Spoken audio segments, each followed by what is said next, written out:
আজকে পৃথিবীর মানুষ মনে করে একটি কলমের স্বাক্ষর দিয়ে আমি লক্ষ লক্ষ কোটি কোটি টাকা কামাই করব, মনে হয় এই ব্যক্তি বেশি সফল ব্যক্তি। আল্লাহ রাব্বুল আলামিন বলছে এই ব্যক্তি সফল নয়। আজকে পৃথিবীতে যেই ব্যক্তি অন্যের জমি অন্যায়ভাবে দখল করে, আজকের পৃথিবীর যে গোলাম অন্যের জমি অন্যায়ভাবে দখল করবে, অন্যের হক অন্যায়ভাবে আদায় করবে, একজন মানুষকে কষ্টকে সুদ খেয়ে ঘুষ খেয়ে তার নিজের জীবন যাপন চালাবে, নিজের কাজ করবে, আল্লাহ রাব্বুল আলামিন বলতেছেন তোমরা জেনে রাখো ওই ব্যক্তি প্রকৃত সফল ব্যক্তি নয়।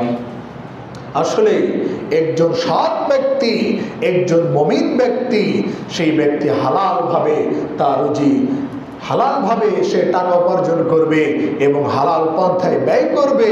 আল্লাহ রাব্বুল আলামিন এটি আমাদের মাঝে বলে দিয়েছেন। রব্বুল আলামিন বলতেছেন পৃথিবীর মানুষের যেন শুধুমাত্র ইসলামের মাঝে তালাশ করে।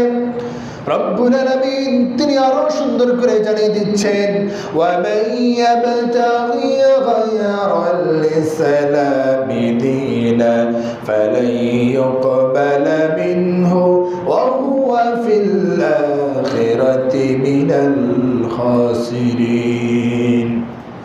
আল্লাহ রাব্বুল আলামিন বললেন ওয়া মান ইয়াবতাগি গায়রাল ইসলাম, যেই ব্যক্তি ইসলাম বাদ দিয়ে অন্য ধর্ম তালাশ করবে, যেই ব্যক্তি ইসলামকে বাদ দিয়ে অন্য ধর্ম তালাশ করবে, রব্বুল আলামিন বলতেছেন ফালাই ইকবালা মিনহু, সেটি তার নিকট থেকে গ্রহণ করা হবে না।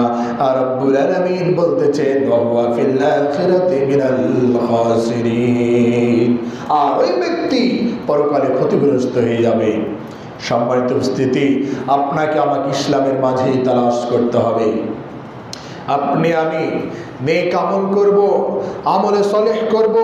পৃথিবীতে যত প্রকারের নেক আমল রয়েছে, আমলে সলেহ রয়েছে, সবগুলো যে আপনি আমি করব, এর পূর্বে আপনাকে আমাকে আগে দেখতে হবে আমি যে আমলটি করতেছি এটি বিশ্বনবী জনাবে মুহাম্মদ রাসূলুল্লাহ সাল্লাল্লাহু আলাইহি সাল্লাম এই আমলটি করেছিল কিনা, বা তিনি এই আমলটি কেমন ভাবে করেছে, এই বিষয়টা আপনাকে আমাকে আগে জানতে হবে। কারণ পৃথিবীতে আসমান ও জমিনের মাঝে আপনি যত নেক আমল করেন না কেন, যত আমলে সলেহ করেন না কেন, আপনার আমার প্রতিটি আমল, প্রতিটি নেক আমল, প্রতিটি আমলে সলেহ বিশ্বনবী জনাবে মুহাম্মদ রাসূলুল্লাহ সাল্লাল্লাহু আলাইহি সাল্লামের তরিকা অনুযায়ী হতে হবে। আল্লাহ রাব্বুল আলামিন তিনি কুরআনুল কারীমের মধ্যে আরো সুন্দর করে জানিয়ে দিলেন। আল্লাহ তাআলা সূরাতুন নূরের ভিতরে বলতেছেন ওয়া আকিমুস সালাতা ওয়া আতুজ যাকাতা ওয়া আতিউল্লাহ ওয়া আতিউর রাসূল ওয়া আকিমুস সালাতা ওয়া আতুজ যাকাতা ওয়া আতিউর রাসূল লাআল্লাকুম তুরহামুন। আল্লাহ রাব্বুল আলামিন পরিষ্কার করে বলে দিলেন ও পৃথিবীর মানব জাতি, তোমরা সালাত প্রতিষ্ঠা করবে এবং তোমরা যাকাত প্রদান করবে। এরপরে আল্লাহ রাব্বুল আলামিন বলতেছেন এবং তোমরা রাসূল সাল্লাল্লাহু আলাইহি ওয়াসাল্লামের আনুগত্য করবে। সর্বপ্রথম আল্লাহ রাব্বুল আলামিন আমাদেরকে সালাত আদায় করতে বললেন, এরপরে যাকাত প্রদান করতে বললেন। এরপরে আল্লাহ বলতেছেন যে আতিউর রাসূল, তোমরা রাসূল সাল্লাল্লাহু আলাইহি ওয়াসাল্লামের তোমরা আনুগত্য করবে। এরপর আল্লাহ রাব্বুল আলামিন বলতেছেন লাআল্লাকুম তুরহামুন, যাতে করে তোমরা অনুগ্রহ প্রাপ্ত হতে পারো। এই পৃথিবীতে আল্লাহ রাব্বুল আলামিন কাদের উপর অনুগ্রহ করে? শুধুমাত্র রাব্বুল আলামিন অনুগ্রহ করে থাকে ওই সমস্ত ব্যক্তিদের উপর, ওলিদের উপর, নাবিদের উপর, বা যেই ব্যক্তি নেক কাজ করে, আমলে সালেহ করে, আল্লাহকে মেনে চলে, আল্লাহর দ্বীনকে প্রতিষ্ঠিত করার চেষ্টা করবে, আল্লাহর কোরআনকে, রাসূলের সুন্নাহকে বাস্তবায়ন করার চেষ্টা করবে, ওই ব্যক্তির উপরেই আল্লাহ রাব্বুল আলামিন অনুগ্রহ করবেন। আল্লাহ রাব্বুল আলামিন তিনি আরো পরিষ্কার করে তিনি কুরআনুল কারীমের মধ্যে বলে দিয়েছেন, এই পৃথিবীর যদি কোনো ব্যক্তি আল্লাহ রাব্বুল আলামিনকে ভালোবাসতে চায়, যদি রব্বুল আলামিনের ভালোবাসা পেতে চায়, রব্বুল আলামিন বলছে, ও পৃথিবীর গোলাম, তোমরা আমার নবীকে আগে ভালোবাসো। এই পৃথিবীর কোনো মানুষ যদি তার নবীকে বেশি ভালোবাসে, আমার আল্লাহ রাব্বুল আলামিন জানিয়ে দিচ্ছেন, মাইয়ুতি'র রাসূল ফাকাদ আতা আল্লাহ। রব্বুল আলামিন বলতেছেন, যে কেউ রাসূল সাল্লাল্লাহু আলাইহি সাল্লামের যদি আনুগত্য করে, পৃথিবীর কোনো ব্যক্তি যদি রাসূল সাল্লাল্লাহু আলাইহি সাল্লামের আনুগত্য করে, আমার আল্লাহ রাব্বুল আলামিন জানিয়ে দিচ্ছেন, ওই ব্যক্তি স্বয়ং আমি আল্লাহর আনুগত্য করছে। বলেন সুবহানাল্লাহ। যে ব্যক্তি রাসূলের আনুগত্য করবে, অন্য জায়গাতে বলা হয়েছে, যেই ব্যক্তি বিশ্বনবী জনাবে মুহাম্মদ রাসূলুল্লাহ সাল্লাল্লাহু আলাইহি সাল্লামকে ভালোবাসবে, ওই ব্যক্তি যেন স্বয়ং আমি আল্লাহ রাব্বুল আলামিনকে ভালোবাসলো। সম্মানিত উপস্থিতি, মানব জাতির জন্য আল্লাহ এবং তার রাসূল সাল্লাল্লাহু আলাইহি সাল্লামের আনুগত্য করা একেবারে আবশ্যক। আল্লাহ রাব্বুল আলামিন তিনি সূরাতুন নিসার মধ্যে, সূরাতুন নিসা 59 নম্বর আয়াতের মধ্যে এত পরিষ্কার করে তুলে ধরলেন। আল্লাহ রাব্বুল আলামিন এই আয়াতের মধ্যে শুধুমাত্র আমান্না বিল্লাহ, যে ব্যক্তি রব্বুল আলামিনের উপর ঈমান এনেছে, আল্লাহ রাব্বুল আলামিন ওই ব্যক্তি কত সুন্দর করে বলছেন, ইয়া আইয়ুহাল্লাযীনা আমানু আতিউল্লাহ ওয়া আতিউর রাসূল ওয়া উলিল আমরি মিনকুম ফাইন তানাযা'তুম ফি শাইইন ফারুদ্দুহু ইলাল্লাহি ওয়া রাসূলি ইন কুনতুম তু'মিনুনা বিল্লাহি ওয়াল ইয়াউমিল আখির যালিকা খায়রুম ওয়া আহসানু তা'ওয়িলা। রব্বুল আলামিন আয়াতের ভিতরে একজন মুমিন তার জীবনের শুরু থেকে নিয়ে তার জীবনের শেষ পর্যন্ত কেমন ভাবে চলবে, তার জীবনে কার আনুগত্য করবে, কার সাথে চলাফেরা করবে, রব্বুল আলামিন পরিষ্কার করে তুলে ধরলেন। আর যদি কোনো ব্যক্তি তার জীবনে চলার পথে এমন একটা সময় আসবে, যে সময় ওই ব্যক্তি কি করবে কোনো কাজের হদিশ পাবে না, রব্বুল আলামিন বলছে, ও বান্দা, তোমার চিন্তা করার কিছু নেই, আমি যে আল্লাহ রব্বুল আলামিন তোমাদের হেদায়েতের জন্য যে কোরআন পাঠিয়েছি, আমার বিশ্ব নবী জনাবে মুহাম্মদ রাসূলুল্লাহ সাল্লাল্লাহু আলাইহি সাল্লামের যেই কথাগুলো রয়েছে, যেই হাদিসগুলো, যেই সুন্নাহগুলো তোমাদের মাঝে রেখে এসেছে, তোমরা এইগুলোর উপর তোমরা ফিরে যাবে। আল্লাহ রাব্বুল আলামিন বলছে, হে পৃথিবীর ঈমানদারগণ, আল্লাহ রাব্বুল আলামিন বলছে, ও পৃথিবীর মুমিন, তোমরা সর্বপ্রথম আল্লাহর আনুগত্য করবে, ওয়া আতিউর রাসূল, এরপরে তোমরা রাসূল সাল্লাল্লাহু আলাইহি সাল্লামের আনুগত্য করবে। এরপরে 3 নম্বরে রব্বুল আলামিন যেই কথা বলেছেন সেটি হচ্ছে, তোমরা তোমাদের আমিরের আনুগত্য করবে। 3 নম্বরে আল্লাহ রাব্বুল আলামিন আমিরের আনুগত্য করতে বলেছেন। কিন্তু আজকের পৃথিবীতে যেই সব আমিরের অবস্থা, এই সব আমিরের আনুগত্য করা খুব কঠিন। আজকে পৃথিবীতে আমিরের যে আপনি আনুগত্য করবেন, তো কোন আমির আনুগত্য করবেন? যে আমির মাদ্রাসার বিরোধিতা করতে বলে, যে আমির মসজিদের বিরোধিতা করতে বলে, যে আমির এই পৃথিবীতে আলেম ওলামার বিরোধিতা করতে বলে, যে আমির আজকে পৃথিবীতে যেই ব্যক্তি নেক কাজ করে, সালেহ আমল করে, এই ব্যক্তিকে বাধা দেয়, ওই রকম আমিরের আনুগত্য করতে আল্লাহ রাব্বুল আলামিন বলে না। কেমন আমির আনুগত্য করতে হবে? আল্লাহ রাব্বুল আলামিন আমাদের জন্য মডেল হিসাবে রেখেছেন বিশ্বনবী জনাবে মুহাম্মদ রাসূলুল্লাহ সাল্লাল্লাহু আলাইহি ওয়াসাল্লাম। তিনি আমাদের জন্য বিশ্বনবীকে মডেল হিসাবে রেখে দিয়েছেন। আল্লাহ রাব্বুল আলামিন বলে দিয়েছেন, তোমরা যদি এই পৃথিবীতে রাজনীতি করো, কোরআনে সব কিছু আছে পৃথিবীতে কেমন করে তুমি রাজনীতি করবা, সব কিছু কোরআনের মাঝে রয়েছে। তুমি কেমন করে তোমার মেয়ের জামাই হবা, তুমি কেমন করে শ্বশুর হবা, একজন শ্বশুরের আদর্শ কি, একজন জামাইয়ের আদর্শ কি, এটি আমার বিশ্বনবীর কাছে শিখিয়ে নিতে হবে। আমার বিশ্বনবী শুধু একজন শ্বশুর ছিল তাই নয়, আমার নবী একজন জামাই ছিল তাই নয়, আমার নবী পৃথিবীর একজন বিশ্ব নেতার নেতা ছিলেন। একজন নেতাকেও আমার বিশ্বনবীর কাছে আদর্শ শিখতে হবে। এই পৃথিবীতে সবচেয়ে দামি মানুষ মুহাম্মদ রাসূলুল্লাহ সাল্লাল্লাহু আলাইহি ওয়াসাল্লাম। তিনার আদর্শকে তো আপনাকে আমাকে বাস্তবায়ন করতে হবে। আজকে আপনি যদি এই পৃথিবীতে যদি অনুগ্রহ পেতে চান, যদি রব্বুল আলামিনের ভালোবাসা পেতে চান, তাহলে আপনাকে বিশ্বনবীকেই ভালোবাসতে হবে, তাকে অনুসরণ করতে হবে। আপনি কেমন ভাবে রাজনীতি করবেন এটাও আপনাকে আমাদের নবী মুহাম্মদ রাসূলুল্লাহ সাল্লাল্লাহু আলাইহি সাল্লামের কাছ থেকে শিখতে হবে। আপনি পৃথিবীতে ইবাদত করবেন, নেক আমল করবেন, আমলে সালেহ করবেন, এটিও আপনাকে বিশ্বনবীর কাছ থেকে শিখতে হবে। সম্মানিত উপস্থিতি, তাই 3 নম্বরে যে কথা বলছিলাম যে ওয়াউলিল আমরি মিনকুম, আল্লাহ বলছেন যে তোমরা তোমাদের আমির আনুগত্য করো। তো আমির আনুগত্য করতে হলে কেমন আমির হতে হবে? এমন আমির হতে হবে যেই আমির আপনাকে আমাকে সিরাতাল মুস্তাকিমের পথ দেখাবে। রব্বুল আলামিন বলতেছেন তোমরা এমন আমিরের আনুগত্য করো যে আমির তোমাকে সিরাতাল মুস্তাকিমের পথ দেখায়। আর তোমরা এমন আমির আনুগত্য করো না যে আমির নেক আমল আমলে সালেহ করতে বাধা দেয়। কারণ আমরা এমন একটি সময় ছিল যেই সময়তে এমন আমির আনুগত্য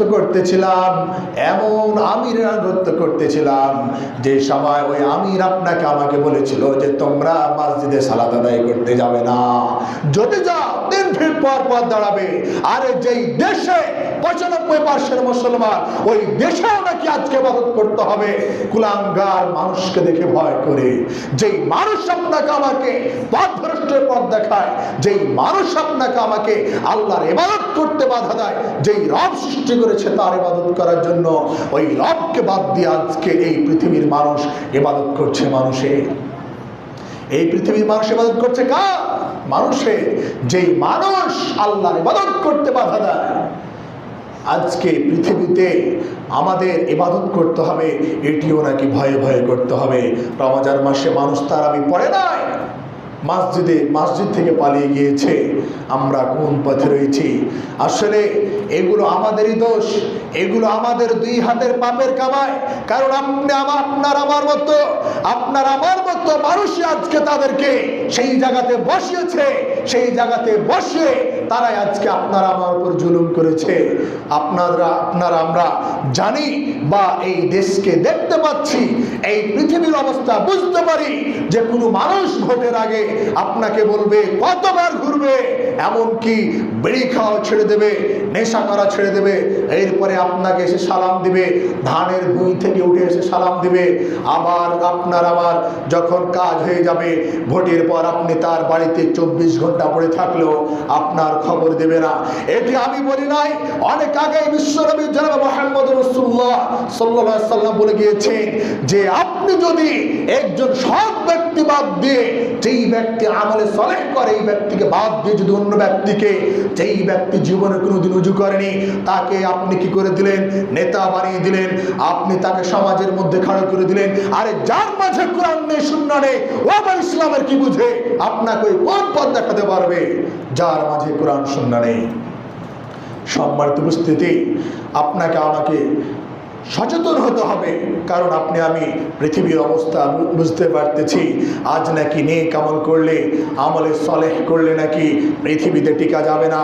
আজকে পৃথিবীতে যেই ব্যক্তি সৎ আমল করবে তার কোনো জায়গাতে ভাত হবে না।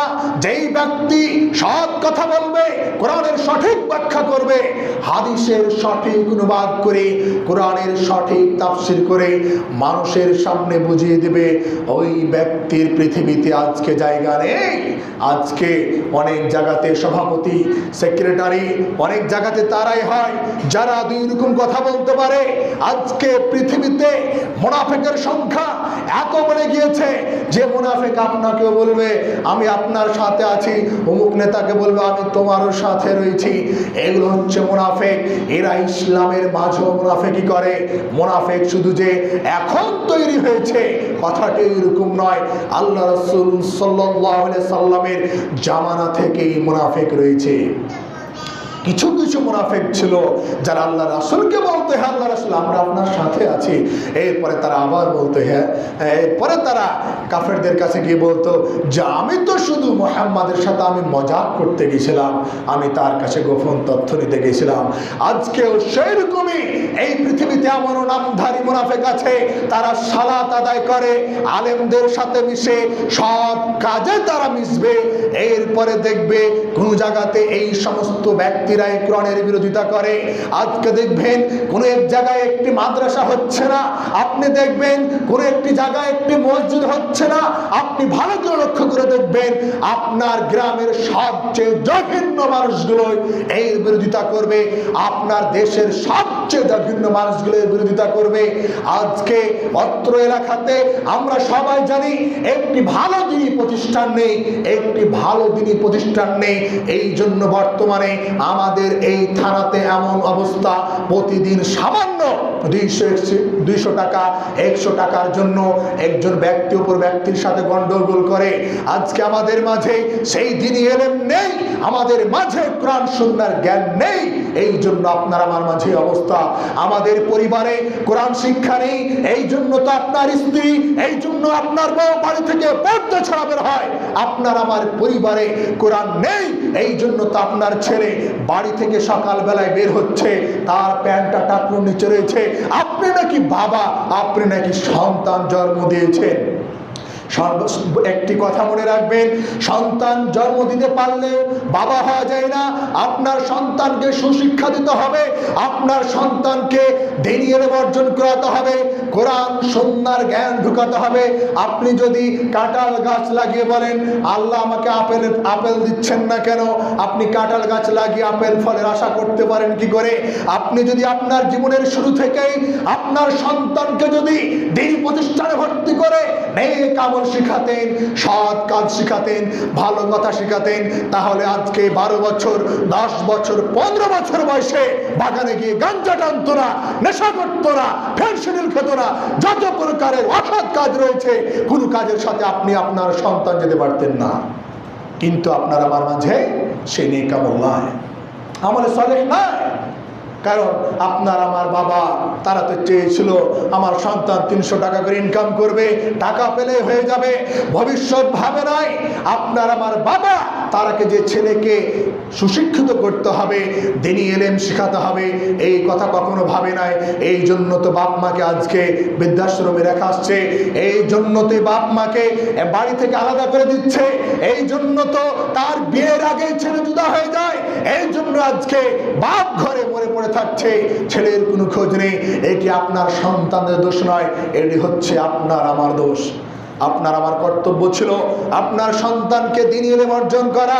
আজকে বিশেষ করে আমাদের অত্র এলাকাতে আপনি যদি লক্ষ্য করেন কদমডাঙ্গা প্রতিষ্ঠানের দিকে, আপনি যদি লক্ষ্য করেন আলাদিপুর প্রতিষ্ঠানের দিকে, আপনি যদি লক্ষ্য করেন কলমডাঙ্গা প্রতিষ্ঠানের দিকে, আপনি দেখবেন যারা ভ্যান চালায় তারা পর্যন্ত কমপক্ষে কোরআনটা পড়েছে, তারাও পর্যন্ত কোরআনের তাফসির পড়েছে, তারাও হাদিস পড়ে ভ্যান চালিয়ে খাচ্ছে, বাবা মার খেদমত করছে। আর আজকে আপনি আমি আজকে আমাদের অত্র এলাকাতে যদি আপনি লক্ষ্য করেন, আর যারা দ্বীনি প্রতিষ্ঠানে চাকরি করে, যারা ইমামতি করে, দুই একটা বাদ দিয়ে তাদের নিজের আমল ঠিক নেই, নিজের পরিবারও ঠিক নেই। আজকে আমাদের অবস্থা এত জঘন্য হয়ে গিয়েছে যেটি আমি মুখে বলে ভাষাতে বের করতে পারবো না। আমাদের বর্তমান এলাকাতে এত সমস্যা রয়েছে, এর শুধুমাত্র একটা কারণ, সেটি হচ্ছে আপনার আমার মাঝে দ্বীনি ইলম নেই। আপনি আমি কোরআন সুন্নাহ কখনো বুঝতে চাইনি। আল্লাহ রাব্বুল আলামিন কত সুন্দর করে বলতেছেন, ইন্নামাল মুমিনুনা আল্লাযীনা ইযা যুকিরাল্লাহু ওয়াজিলাত কুলুবুহুম ওয়া ইযা তুলিয়াত আলাইহিম যাদাতুহুম ঈমানা ওয়া আলা রাব্বিহিম ইয়াতাওয়াক্কালুন। আল্লাহ রাব্বুল আলামিন বললেন যে ইন্নামাল মুমিনুনা আল্লাযীনা ইযা যুকিরাল্লাহ, যখন মুমিনদের সামনে, যখন আমাদের সামনে এইভাবে মসজিদে কোরআনের আলোচনা করা হবে, কোরআনের তাফসীর করা হবে, আল্লাহ নিজেই বললেন যে যাদাতুহুম ঈমানা। আল্লাহ বলছে যে যাদাতুহুম ঈমানা, তখন একজন মুমিনের ঈমান বৃদ্ধি পাবে। অথচ আপনি লক্ষ্য করেন তো যে কোন ইমাম সাহেব যদি একটু কড়া করে বক্তব্য দেয়, একটু যদি হাদিসের সঠিক কোরআনের ব্যাখ্যা করে, তাহলে সেই ইমাম সাহেবের চাকরি থাকবে না। আমাকে পর্যন্ত বলা হয়েছে একে বক্তব্য দিতে দেওয়া যাবে না, এই সঠিক কথা বলেছে। আমাকে পর্যন্ত বলা হয়েছে, আমি যখন আপনার এতে গিয়েছিলাম মহাদেবপুরে, এরপরে আল্লাহর রহমতে আমি ঢাকাও একবার খুতবাতে আল্লাহ রাব্বুল আলামিন আমাকে সুযোগ করে দিয়েছে। আমি সেখানে বলেছিলাম যেই সময়তে আল্লাহর ইবাদত, যেই সময়তে আল্লাহ রাব্বুল আলামিনের ইবাদত করতে দেওয়া হচ্ছিল না, আরে যেই সময়তে, যেই দেশে নাকি 95% মুসলমান থেকেও যেই সময়তে কোরআন সুন্নাহর, কোরআন হাদিসের আলোচনা করতে দেওয়া হতো না, আমি সেই সময়তে বলেছিলাম যে তোমরা সেই সমস্ত মানুষের হাতে এই দেশকে, এই ইসলামকে বিক্রি করবে না যেই মানুষেরা আপনাকে আমাকে জাহান্নামের রাস্তা দেখিয়ে দিবে। সেই সময়তে আমাকে বলেনি, আমার এক ওস্তাদকে বলেছিল আপনার এই ছেলেকে সতর্ক করবেন। আমি সেখানেও বলেছিলাম, শুধু সতর্ক নয়, সারা পৃথিবীতে আমি যেখানে বলবো, আমি সব জায়গায় বলবো যে আপনি আমি এমন মানুষের হাতে, এমন মানুষকে ইসলাম তুলে দিব না, এমন মানুষের হাতে ক্ষমতা তুলে দিব না যেই মানুষ মাদ্রাসা এবং মসজিদের বিরোধিতা করতে বলবে, যেই মানুষ ছোট ছোট বাচ্চাকে ঘৃণা করবে, যেই মানুষ তলাবুল ইলমদের ঘৃণা করবে, যেই মানুষ গ্রামের মুরব্বিকে ঘৃণা করবে, যেই মানুষ বাপ মাকে ঘৃণা করবে, যেই মানুষ আলেমদের ঘৃণা করবে, এই সমস্ত মানুষদেরকে আমরা মুসলিমও ঘৃণা করব। আর এই সমস্ত মানুষদের সাথে এই পৃথিবীর মুসলিমের কোনো দিন আপোষ হতে পারে না। তারা আমাদের বন্ধু নয়, তারা হচ্ছে আমাদের প্রকাশ্য শত্রু। আরেকটি কথা না বললেই নয়, শয়তান আল্লাহ রাব্বুল আলামিনকে বলতেছেন, ভালো করে লক্ষ্য করেন, শয়তান আল্লাহকে বলতেছেন, হে আল্লাহ লাইন আখারতানি ইলা ইয়াউমিল কিয়ামা, শয়তান আল্লাহকে বলছে, হে রব, আপনি যদি আমাকে কাল কিয়ামত পর্যন্ত যদি অবকাশ দেন, শক্তি দেন, তাহলে আমি আদম সন্তানের মধ্য থেকে অল্প সংখ্যক লোক ব্যতীত আমি সকলকে এই পথ ভ্রষ্ট করে দেব। এটি শয়তান আল্লাহকে বলছে। আল্লাহ রাব্বুল আলামিন সেই শয়তানের জবাব বলছেন, ও শয়তান ইল্লাল্লাযীনা আমানু ওয়া আমিলুস সালিহাতি ওয়া কাইলু মাহুম। আল্লাহ শয়তানকে বলছে, শয়তান তুমি শুনে রাখো, তুমি সেই সমস্ত মানুষকে কখনোই পথভ্রষ্ট করতে পারবে না যেই ব্যক্তি ইল্লাল্লাযীনা আমানু, যেই ব্যক্তি আমি আল্লাহর উপর ঈমান এনেছে, ওয়া আমিলুস সালিহাত, যেই ব্যক্তি নেক কাজ করে, যেই ব্যক্তি আমল সালেহ করে, এরপর আল্লাহ নিজেই বলছেন ওয়া কাইলু মাহুম, এই ধরনের মানুষ অনেক কম। আল্লাহর উপর ঈমান আনবে, নেক আমল করবে, আমলে সালেহ করবে, এই ধরনের মানুষ পৃথিবীতে অনেক কম। এটি আমি না, এটি আল্লাহ রাব্বুল আলামিন অনেক আগে বলেছেন, যেটি বর্তমান সমাজে প্রকাশিত। এই পৃথিবীতে কতজন মানুষ আছে নেক আমল করে, কতজন মানুষ রয়েছে সৎ আমল করে, আর শয়তান তো মানুষের রক্তের ভিতরে চলাফেরা করে, শয়তান তো মানুষের রক্তের ভিতরে চলাফেরা করে। আজকে শয়তান মানুষকে ওয়াসওয়াসা দিচ্ছে, কিন্তু যারা নেক আমল করে, আমলে সালেহ করে, আল্লাহকে ভয় করে, ওই সমস্ত ব্যক্তিকে শয়তান ধোঁকায় ফেলতে পারবে না। আর আজকে আমাদের সারা পৃথিবীর মানুষকে শয়তান ধোঁকা ফেলে মাদ্রাসা মসজিদের বিরোধিতা করতে লাগিয়ে দিয়েছে। আরেকটি কথা, শয়তানের যে লিডার ইবলিস, তিনি সাগরে পানির উপরে তার আসন রয়েছে। প্রতিদিন সব শয়তান তার কাছে গিয়ে বলে কে কত কুকর্ম করেছে। একজন বলবে যে হে নেতা, আমি একটি ভালো পরিবারে, একটি সৎ পরিবারে, তাদের পরিবারের ভিতরে বিচ্ছেদ ঘটিয়ে দিয়েছি, তাদের স্বামী স্ত্রীর মধ্যে যে একটি ভালোবাসা, তাদের পরিবারে যে একটি ভালোবাসা মহাব্বত ছিল, আমি এটাকে বিচ্ছিন্ন করে দিয়েছি। তখন শয়তান সেখান থেকে নেমে এসে তাকে নিয়ে নাচতে থাকবে, বলবে সবচেয়ে ভালো কাজটা তুই করেছিস। আর এই ইবলিস আমাদের ঘরে ঘরে, ইবলিস আমাদের প্রতিবেশী, আমাদের ঘরে আমাদের ভিতরে আজকে ইবলিস রয়েছে। সবচেয়ে মানুষের বড় শত্রু হচ্ছে, সবচেয়ে মানুষের বড় শত্রু হচ্ছে নিজের গ্রামের মানুষ, নিজের পাড়া প্রতিবেশী। আপনি একটি জিনিস লক্ষ্য করবেন, আল্লাহর খাস বান্দা যদি সেখানে বাড়ি করে, তাহলে আপনি যদি তার আশেপাশের বাড়িতে খোঁজ নেন ব্যক্তিটি কেমন, জীবনে ভালো বলবে না, বলবে না। এটা আমাদের নীতি। কারণ আপনি আমি জানি, আপনার আমার বাড়ি রয়েছে, আপনার আমার গ্রাম রয়েছে, আপনি আমি জানি যে আজকে যদি প্রশ্ন করে যে আচ্ছা ভাই বলেন তো আমিরুল ইসলাম ছেলেটা কেমন, আরে বলেন না, তার অনেক সমস্যা, এই কথা বলবে আপনার প্রতিবেশী, আমার প্রতিবেশী বলবে। অথচ বিশ্বনবী জনাব মুহাম্মদ রাসূলুল্লাহ সাল্লাল্লাহু আলাইহি সাল্লাম তিনি প্রতিবেশীর কথা বলতে বলতে তাদেরকে এত কাছে করতে যে সাহাবায়ে কেরাম বলছেন যে মনে হয় যে আল্লাহ রাসূল সাল্লাল্লাহু আলাইহি সাল্লাম প্রতিবেশীকে আমাদের ওয়ারিস বানিয়ে দিবে, এত গুরুত্ব দিতে।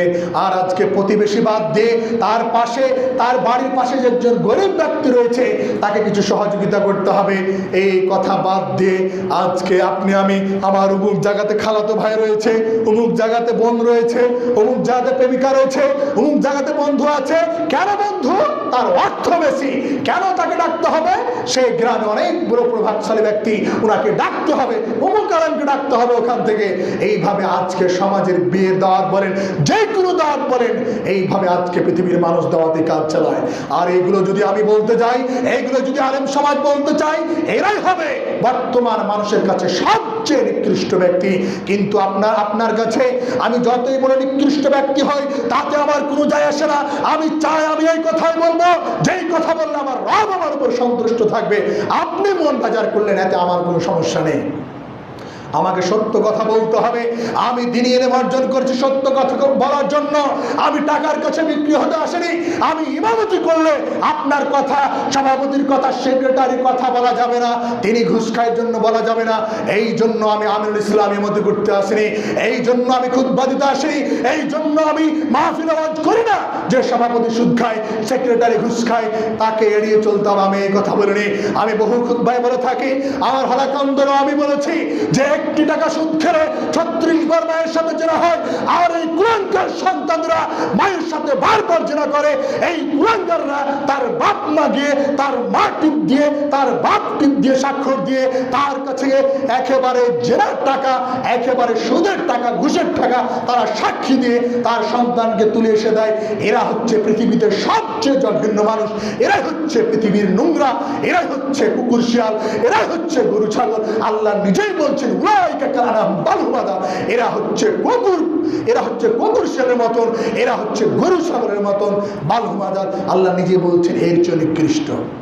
এটা আমি বলি নাই, আমার উপর মন খারাপ করে কোনো রাগ নেই, এটা আমি বলি নাই, আল্লাহ আগেই বলেছেন। যারা শুনেও শুনে না, যাদের কান আছে শুনে না, যাদের অন্তর আছে বুঝে না, এরা হচ্ছে কুকুর শিয়ালের মতো, এরা হচ্ছে গরু ছাগলের মতো। উলাইকা কালানাম বালহুমাদাল। আল্লাহ বলছেন এরা হচ্ছে চতুষ্পাদের চেয়ে খারাপ, এরা হচ্ছে কুকুর শিয়াল গরু ছাগলের চেয়েও খারাপ। আজকে বর্তমানে এগুলো ছাড়া তো আমরা দেখতে পাচ্ছি অনেক ছাত্র রয়েছে, তারা রাস্তাঘাটে খাড়া হয়ে পেশাব করে, কুকুরও তো খাড়া হয়ে পেশাব করে। কুকুরের আপনার চেয়ে মনে হয় একটু হেফাজত বেশি আছে। আজকে অনেক রয়েছে, আমি অনেক দেখেছি যে রাস্তাঘাটে পেশাব করতে বসে কুলুক হাতে নিয়ে নেয়, মনে হচ্ছে ওগুলো মুসলমান না। ওগুলো মুসলমান নয়, এরা শুধু নামে মুসলিম, এরা শুধু নামে মুসলিম। এমনও মানুষ রয়েছে এরা শুধু মসজিদে আসে, আবার আসে, আবার মসজিদ থেকে বেরিয়ে গেলে মুনাফিকি করে। কিন্তু ওই মুনাফিক জানে না যে মসজিদে এসে সে আল্লাহকে কি বলেছে। আপনি মসজিদে আসলেন, বুকের ওপর হাতটা বাঁধলেন, আমরা সবাই একটু করে সামনে আসি, পিছনে একটু জায়গার সমস্যা, আমরা সবাই একটু সামনে আসি। আজকে এই ব্যক্তিরা জানে না, যখন মসজিদে আসছে, মসজিদে এসে আল্লাহ রাব্বুল আলামিনকে বলতেছেন। আপনারা একটু ভালো করে লক্ষ্য করবেন, খুব গুরুত্বপূর্ণ কথা। আজকে আপনি আমি যখন মসজিদে আসি, আল্লাহু আকবার বলে বুকে যখন এইভাবে হাতটা বাঁধি, এরপরে আপনি বলতে থাকি আলহামদুলিল্লাহি রাব্বিল আলামিন আর রহমানির রহিম, এরপরে বলি মালিক ইয়াউমিদ্দিন। আমরা আল্লাহকে বলি হে রব মালিক ইয়াউমিদ্দিন, আপনি বিচার দিনের মালিক। এরপরে বলি ইয়াকা না'বুদু, আমরা তোমার ইবাদত করি, ওয়া ইয়াকা নাস্তাঈন, হে রব আমরা তোমার কাছে সাহায্য প্রার্থনা করি। এটি আপনি আমি আল্লাহকে বলি এভাবে হাত বেঁধে। এরপরে বলি ইহদিনাস সিরাতাল মুস্তাকিম, হে রব আপনি আমাদেরকে সঠিক পথ দেখান। এই কথা বলে আপনি মসজিদ থেকে বের হয়ে গেলেন। এরপরে আপনার মুখের ভাষা, এরপরে আপনি আপনার ডান হাতে বিড়িটা ধরান, হোটেলে বসে ডান হাতে বিড়ি আর বাম হাতে চা। আপনি কত বড় নির্লজ্জ, আপনি কত বড় বেহাইয়া যে আপনার বয়স 50 পার হয়ে গেছে, আপনার দাড়ি সাদা হয়ে গিয়েছে, আপনার লজ্জা করেন আপনি এখনো পর্যন্ত কি করে নেশাদার দ্রব্য পান করতে পারেন? আপনি শুনেন নাই, বিশ্বনবীর হাদিস শুনেন নাই, যেই ব্যক্তি একবার নেশাদার দ্রব্য পান করবে আল্লাহ রাসূল বলছে ওই ব্যক্তি 40 দিনে ইবাদত কবুল হবে না। আর আপনি একটু আগে নেশাদার দ্রব্য পান করে মসজিদে এসেছেন কেন? আজকে আপনি নেশাদার দ্রব্য পান করলে 40 দিনে ইবাদত কবুল হবে না। দেখেন আমি আপনার বিরোধিতা করছি না, আমি আপনাকে সঠিক দিন বুঝাচ্ছি। আপনার জীবনে এমন একদিন সময় আসবে আপনি বলবেন অমুক এইভাবে বলেছিল, তার জন্য আমি নেশা ছেড়েছি, আল্লাহ আমাকে হেদায়েত দান করেছে। আপনি আমার জন্য অবশ্যই একদিন এই কথা বলবেন।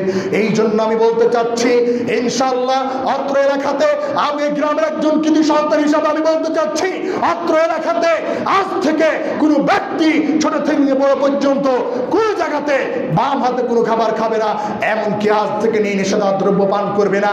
এমন জঘন্য খাবার পৃথিবীর কোনো মুসলমান নাপাক খাবার খেতে পারে না। পৃথিবীর কোনো মুসলমান, আর যার গায়ে লেখা আছে এটি খেলে ক্যান্সার হবে। আপনার কত ইমান শক্ত, আপনি ওটি খাচ্ছেন, লেখা আছে খাবে যে এটি খেলে ক্যান্সার হয়, আর আপনি আবার খাচ্ছেন, তাহলে আপনার অসুখ আপনাদের কি হবে? আপনি জাল্লার বিরোধিতা করছেন। খালি মুলবির সাথে মারামারি করলে বিরোধিতা করা হয়, এই কথা বলা হয়নি। আপনি একজন আলেম যে আপনাকে নেশা থেকে বিরত থাকতে বলেছে, এরপর আপনি নেশা করছেন, এটাই আল্লাহর বিরোধিতা করা, এটাই আল্লাহ রাসূলের বিরোধিতা করা, এটাই আলেমের বিরোধিতা করা। একজন আলেম যদি কোরআন থেকে কথা বলে, এর মানে এই কথাটি আল্লাহর, এর মানে হচ্ছে এর কথাটি আল্লাহ রাসূলের। তাই সময় শেষ, আমি আর বেশি লম্বা করব না, সময় অনেক চলে গিয়েছে। আমি বলতে চাচ্ছি আমাদের প্রত্যেককে, আপনাকে আমাকে সুদ ঘুষ যা রয়েছে সব কিছু বর্জন করতে হবে।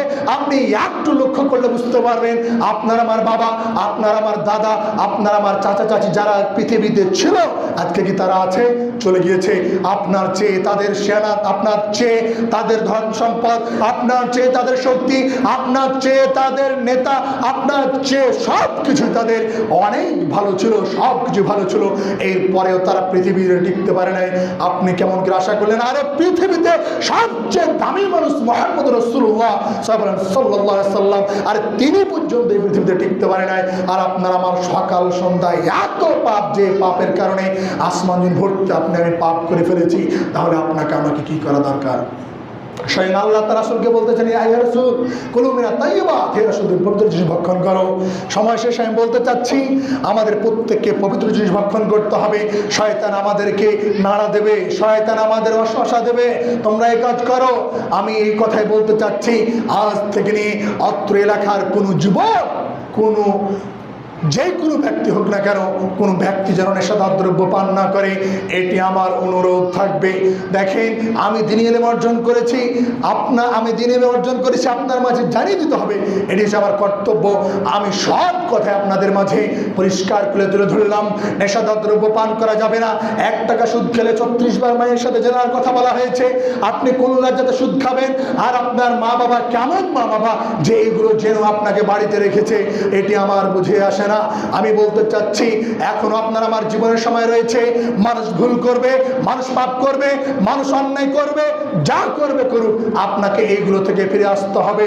আপনাকে অন্যায় কাজ থেকে, আপনাকে সীমা লঙ্ঘন কাজ থেকে আল্লাহ বলছেন আল্লাহ বলছেন যে যারা সৎ পথে চলে তাদেরকে সহযোগিতা করো, যারা সীমা লঙ্ঘনের কাজ করে তোমরা তাদের থেকে বিরত থাকো। তাই আসি, সময় শেষ, আমি ক্ষমা চেয়ে নিচ্ছি।